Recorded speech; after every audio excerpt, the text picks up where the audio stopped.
Hi everyone, it's Travis, the Pagan Scholar, and this is a haul video! No, it's not. Actually, this is a meta haul video. This is going to be my attempt at a conversation about the metaphysics of consumerism in paganism. Or something else really smart like that. This is also kind of a new thing for me. Typically, I like to have a premise for the video. I like to have a start and an end and a goal. This is not going to be like that. This is actually kind of going to be me meandering through the conversation, not really sure where I'm going to arrive at. It's going to be an organic conversation, I guess you could say. Another weird thing is I am not actually looking at my phone right now. Normally I record on my phone. My phone is broken. So that is why I have not gotten back to you. If you have commented recently, usually it's all through my phone and I do not get a new phone until the 25th. So until then, whatever. But I have this new web camera. It's going to be interesting. We're going to try it out. So one thing that Marshall and I really like to do is we shop. We don't always have money to shop, but if we are with free time, because we typically have Sundays off together, we will go to Target, we will go to Half Price Books, we will go to TJ Maxx, Ross, a lot of resale stores. We hunt for deals and bargains. We're actually pretty good at it. And we consume so much. And while we consume, we talk about paganism. So it's this thing that we kind of talk about a lot. And we got onto the conversation of witchy shops. And I know other people have addressed this topic as well. This is my 2 cents. Kellyanne mentioned there was a distinction between witchy shops, new age shops, or woo-woo shops, and just plain metaphysical shops. And I agree. In my local area, there are 4 varieties.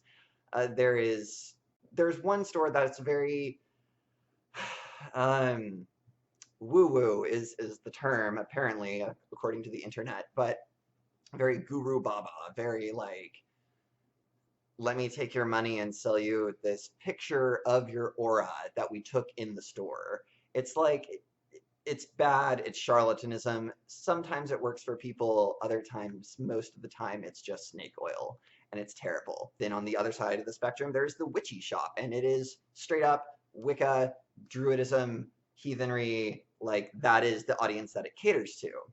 And in between, there is that metaphysical realm. Sometimes you'll get like Buddhas or Shiva statues, or you'll get product from India, and it caters and it's friendly to both the New Ager and to the pagan. But then there's also the 4th type of shop, and that is this. Well, I sort of started to mention it with the metaphysical shop, but it is the shop that caters to pagans and to metaphysical researchers. We have one in Dallas called the Rock Barrel. Basically, it's a rock shop. You walk in and there's crystals everywhere, and it's a fantastic, wonderful, wonderful resource for pagans who are into that. But also, when I'm in there, I see soccer stay-at-home mom Christians who have a crystal book and think that it doesn't infringe on their Christianity to align their chakras. And that's wonderful. That's fine. They can do that. But it's a shop. It is a resource, and it caters to anybody. Its audience is anybody who has the cash. It has no spiritual agenda. That is where we started talking about witchy shops and the, I don't want to say agenda, but when you boil down to it, that's exactly what it is. What are we purchasing, and why is there such a cult of things in the pagan community? Materialism is usually shunned in other religions, but paganism is unique in that we focus on the present, we focus on the here and the now, and it is a celebration of the present. And so materialism is just a celebration of the physicality of the world, of your existence. This is unique among all world religions because all religions focus on an afterlife. Religions typically explain the present, which is usually filled with suffering, and it explains it away by saying, well, the present is momentary. It is a distraction from the eternal, from the far, far away and the soon-to-come glory of the afterlife. You know, if you're focusing on that, it's very easy to shun the present world, the physical world, the joys of the flesh. You know, we negate them for a promised afterlife. Paganism doesn't buy into that. Paganism is all about the present, the moment, the body, and things. So not only is materialism sanctioned, it is celebrated. And that's why we have haul videos. That's why we have cabinets that I found on the side of the road, and we fill them with witchy things, and they're super cool. And the person with the most stuff is usually viewed as like the most authentic person because they've been around the block and they've picked up all this cool shit. That does not necessarily like equate truth. I'm not saying that the person with the most stuff is the most spiritually with it. No, of course not. But the fact that we admire an accumulation of physical objects speaks to a very unique idea that is not present in any other religion. I do not know any religion that celebrates the present to the point where we celebrate things. So we've got this religion that celebrates the present, the moment, the physicality of objects. Where do we get these objects? We get them in witchy shops.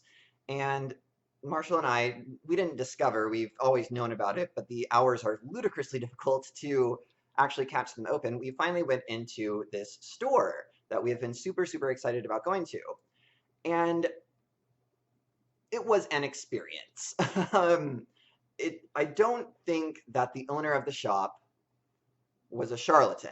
I don't. I think that she stands by her product, and I think that she is a business owner.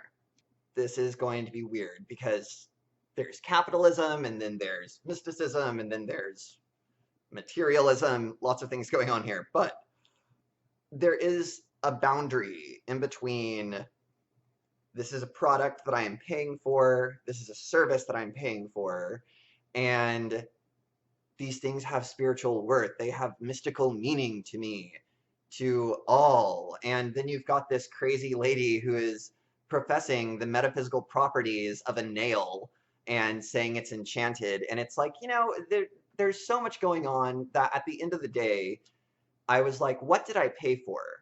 Did I actually buy a candle or did I buy an experience? This is a unique predicament, I think, that is worthy unpacking because, you know, if we shop online, it is purely for commercial material value. We are purchasing a good or sometimes a service, but we'll talk about that later. But in terms of goods, we purchase something, it is mailed to us, and we have it, and it's shiny, and it's great, and we're set. Going into a brick and mortar store is an experience, and I think ultimately that is what you are paying for.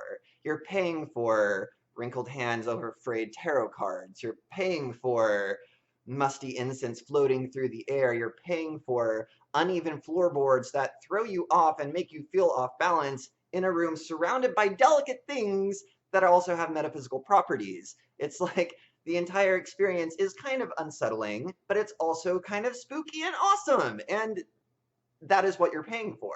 You're paying for experience. And so then, are we rating shop owners by their performativity, by their ability to perform for us? Are they performers? Are they business owners? Are they shop owners? I don't know. There's a lot going on in this metaphysics of materialism, but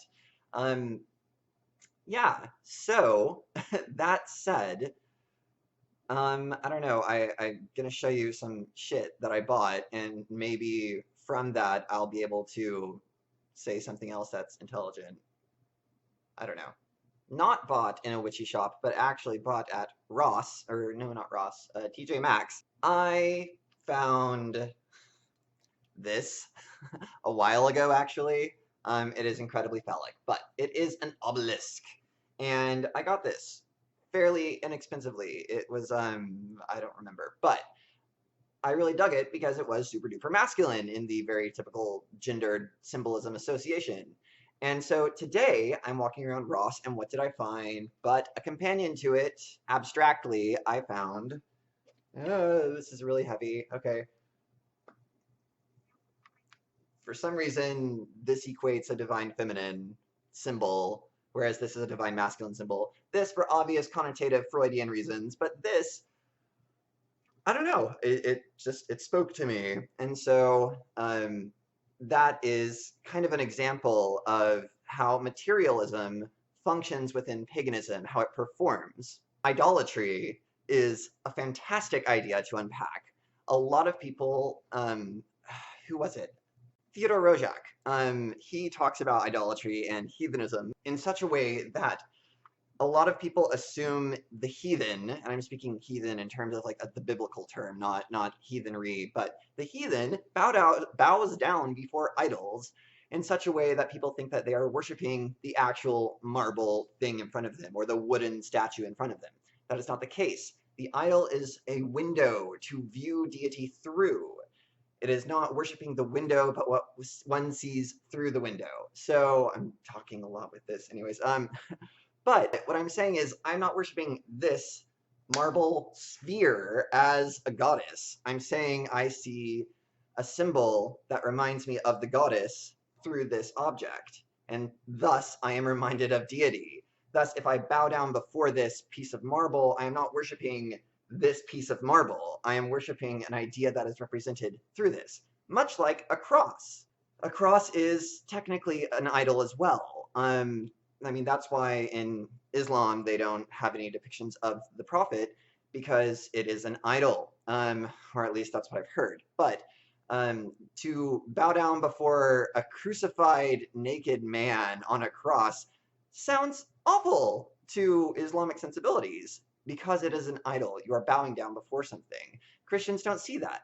Christians see this as a symbol that reaffirms their faith of the covenant that Jesus Christ undertook for them, or something. It's been a while since I've used that vocabulary. But yeah, it's not an idol to Christians, it's a symbol that reminds them of their faith, and it reaffirms their faith.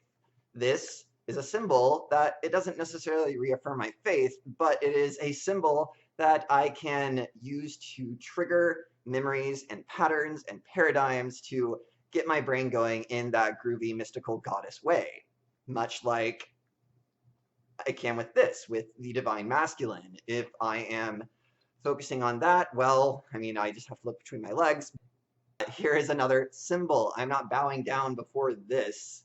I am bowing down before an idea that this helps me remember. Thus, within paganism, we have this celebration of consumerism, of material objects, because it is a constant, I don't know, reminding oneself of the divine through material things. We celebrate the present, we celebrate nature, and what better way to celebrate nature than to bring it into one's home with plants and animals, sure, but also with things made of nature, and to celebrate it, to admire it, to have it around oneself, and to just glory and bask in the glory of nature through symbols, through things that remind you of nature. We don't all live in the forest, so bring the forest home with a figurine of a goddess of the forest, or something like that. It is truly a unique situation in which so many other faiths focus on something outside of the world. They wish to escape the world. They think that the world is a punishment, or that the world is something to be endured. Paganism is kind of a stone's toss away from atheism, because paganism says, this is it, guys. This is all we've got. This is the planet, and we have to take care of it. We have to shepherd it, administer the creation. I don't know, not administer. But yeah, basically, this is our planet. We need to respect it. We need to take care of it. And we just go a little bit further and we worship it, because why not? Nature's fucking awesome. This is a great segue into the book that I'm reading. Okay. This is a library book, Wicca's Charm, Understanding the Spiritual Hunger Behind the Rise of Modern Witchcraft and Pagan Spirituality. This book is fucking atrocious. This is a very problematic book. I'm almost done, but to give you an opinion, or not an opinion, but an idea of how much I disagree with some of the things in this book. So these are my notes. It's riddled with fallacies. I can't get through it because it makes me angry. There are some really great parts in this book. I'm not done with it yet. I will finish reading it, and then I will review it, and it will be good. To wrap things up, I do have a couple more books that I'm excited to read and share with you guys, much along the lines of angry and blasphemy, because we are already worshiping idols and bowing down before things, so why the fuck not? Profanations by Giorgio Agamben. He is an Italian philosopher. I have no clue what his writing is or how it goes, but the essays in this book sound phenomenal. Genius is one. What's another? Okay. I'll just read you a little bit of the excerpt. In Praise of Profanity, the central essay of this small but dense book confronts the question of profanity as the crucial political task of the moment, an act of resistance to every form of separation, the concept of profanation as both the return to common usage and sacrifice. That sounds like my kind of book. Anyways, and finally, Magic and Modernity. I'm hella excited about this. It might be shit. I don't know. I saw it. I read the back of the book. I was really excited and I bought it without a second thought. Because while some people celebrate nature through things, I celebrate the intellect through things, through books. I am a hoarder when it comes to books, and I hope I get around to reading that so I can share it with you and tell you if it's good or bad. So this video has been all over the place. I'm okay with that. I'm going to try to edit it on the computer, something I've never done. I have only used my telephone for any kind of editing that you've seen on my channel. It's just been through my telephone. So this is an experiment, and we're going to find out if this is good or bad. I think that's going to be it.